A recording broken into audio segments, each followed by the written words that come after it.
আসসালামু আলাইকুম সবাই, কেমন আছো আপুরা?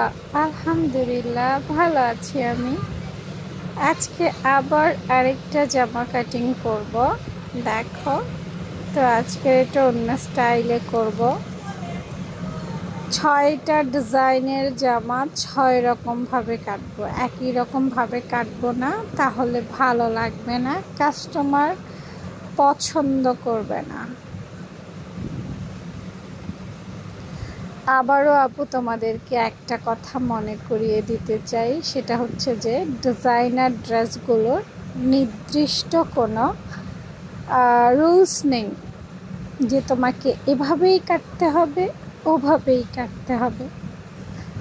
ডিজাইনার ড্রেসগুলো মানুষ তার পছন্দ মতো, ইচ্ছে মতো, যেমন খুশি সেভাবেই কাটতে পছন্দ করে।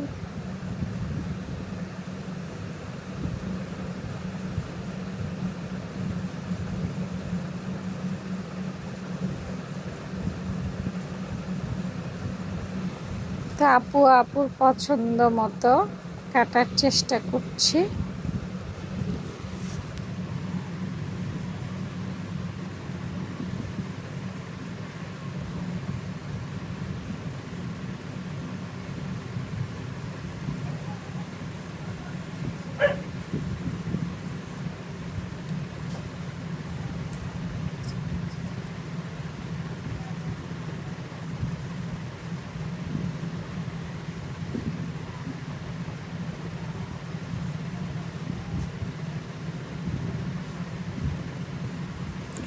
বাচ্চার জন্য গলা, কাঁধ, মহড়া এগুলো জাস্ট আপু একটা স্ট্যান্ডার্ড মাপ নিয়ে করেছি, যেটা তোমাদেরকে আমি মেজারমেন্ট হিসেবে দিয়ে থাকি।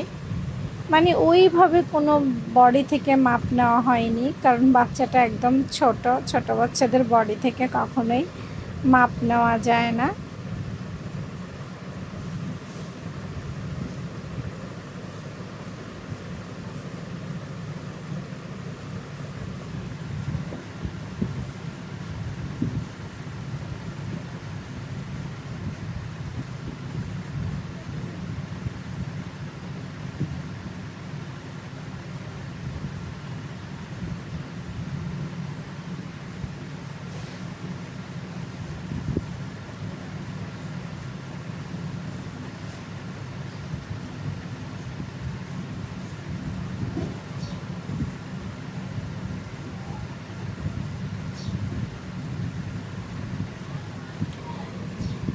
মোটামুটি আপুর কাটিং শেষ। আসলে এই ডিজাইনটা সেলাইয়ের ক্ষেত্রে বুঝবা যে কিভাবে এটা সেলাই করা হয়েছে।